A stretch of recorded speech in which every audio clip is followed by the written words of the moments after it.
বিসমিল্লাহির রহমানির রহিম। প্রিয় দর্শক, আসসালামু আলাইকুম। আপনারা কেমন আছেন সবাই? আশা করি আলহামদুলিল্লাহ আপনারা ভালো আছেন। আমিও আপনাদের দোয়ায় আল্লাহ পাকের রহমতে ভালো আছি। আজকে আপনাদেরকে একটি বিষয় নিয়ে আলোচনা করব। আমাদের এই গ্রাম অঞ্চলে যারা কৃষক ভাইরা আছে তারা জমিতে চাষাবাদ করে মনে করেন যেমন লাউ, তারপর মনে করেন সিম, মূলা, এসব যারা চাষাবাদ করে আসলে কি তারা চাষাবাদ করে কষ্ট করে ঠিকই, কিন্তু তারা একটা পর্যায়ে ধরা খেয়ে যায় যখন তারা সারের দোকানে যায়। এই সারটা কিনতে গেলে তারা অনেক মানে অন্যরকম হয়ে যায়, এত পরিমাণ দাম হয়ে যায় সারের। তা আমাদের সাথে দেখতে পাচ্ছেন আমার এক মুরব্বী চাচা, এই জমিটা বিষয় মানে মেনে তো তারই। এই যে যত আপনারা এই যে লাউ গাছের দেখতে পাচ্ছেন সব তার হাতেই করা। তা আমরা এই চাচার কাছে আসার কারণে আমরা খুব ভোরে আসার কারণেই যে চাচা আমাদের এসে একটু আমাদের একটু সহযোগিতা করবে, কি দিয়ে কিরকম বিক্রি করে আশায় বিষয়ে একটু জানাবো আপনাদেরকে। আপনারা সাথে থেকে দেখতে থাকুন। আঙ্কেল আসসালামু আলাইকুম। ওয়ালাইকুম আসসালাম। আপনি ভালো আছেন? আলহামদুলিল্লাহ।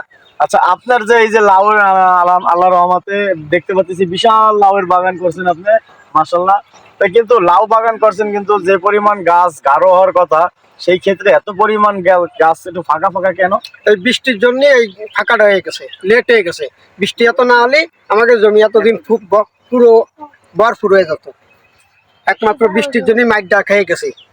আন্নে বৃষ্টি কমে গেছে, আন্নে এই আগা ডুগা ছাড়তেছে, আন্নের থেকে আল্লাহর রহমতে একটা হয়ে যাবে। আচ্ছা, আরেকটা বিষয় আমরা জানি, আমাদের বেশ কিছুদিন আগে মানে বৃষ্টির পরিমাণটা অনেক বেশি ছিল, যে কারণে যে গাছগুলো লাগাইছিল ও অনেক গাছ মারা গিয়েছে বা গাছগুলো মনে করেন বেড়ে উঠতে পারেনি।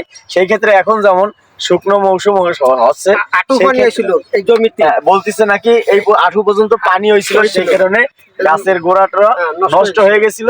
সেই ক্ষেত্রে এখন একটু শুকনার মৌসুমে দেখা যাচ্ছে আল্লাহ রহমতে নতুন নতুন এই যে আগা ছাড়তিছে, সেই আগাতে। আচ্ছা, আপনাদের এই লাউতে তো সার ব্যবহার করা লাগে অবশ্যই? জি জি, ওর সার ছাড়া কিচ্ছু হবে না। প্রতি 15 দিন অন্তর সার দিতে জমিতে, কিন্তু সারের পরিমাণ দাম বেশি, এর জন্য আমরা একটু দুর্বল আছি। এটা যদি সরকার রেট কমায় তাহলে আমাদেরও চাষবাস করতে সুবিধা হবে। মানে আগের তুলনায় সারের দাম অনেক বেশি, আর মোটামুটি অনেকই বেশি। এই জন্য আমি প্রথমে বলছিলাম কৃষকরা কষ্ট করে অবশ্যই, কিন্তু তারা একটা পণ্য বিক্রি করার পরে যে টাকাটা হাতে রাখে সেই টাকাটা কিন্তু তারা সার কিনতে গেলে ওখানে টাকা আরো বেশি ভরা লাগে। এই ক্ষেত্রে ওনারা যা মনে করে নিয়ে হয়। আপনাদেরকে যদি আমি একটু দেখাই, এই যে দেখতে পাচ্ছেন মাশাআল্লাহ লাউয়ের সাইজগুলো অনেক সুন্দর।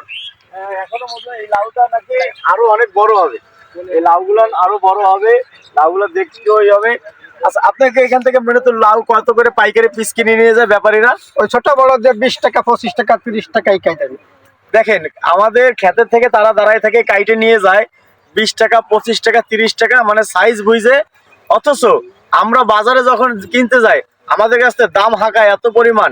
মনে করেন ছোট যে লাউটা সর্বনিম্ন ওইটা চাই 40 টাকা, আর 60 টাকা 80 টাকা 90 টাকা এরকম পরিমাণ একটা লাউ ধরে। 1 কেজি শাক আপনার এখান থেকে পাইকারি ব্যাপারীরা কিভাবে কিনে নিয়ে যায়? ওই 20 টাকা 25 টাকা এই কায়দায় কিনে নিয়ে যায়। আসলে কি দেখেন, আপনারা যদি একটু না বেরোন, না বোঝেন, মানে না আসেন, বুঝতে পারবেন না। এখান থেকে শাক 1 কেজি শাক তারা পাইকারি হিসেবে কিনে নিয়ে যায় 20 টাকা 25 টাকা। অথচ আমরা বাজারে গেলে এত পরিমাণ দাম হাঁকায়, মনে করেন 60 টাকা 80 টাকা কেজি রেট ধরে রাখে, তো রাখে, তার নিচে আর কমায় না। তা আমার কাকা আঙ্কেলরা অনেক মানে ধন্যবাদ যে তার মানে মূল্যবান সময়টা আমাদের সাথে দেওয়ার জন্য। আপনারা সবাই কাকার জন্য দোয়া করবেন, কাকাও আপনাদের জন্য দোয়া করবে। সবাইকে ভালো থাকবেন। আপনার দর্শকেরা সালাম দিয়ে আসসালামু আলাইকুম। ভালো থাকেন সবাই। আল্লাহ হাফেজ।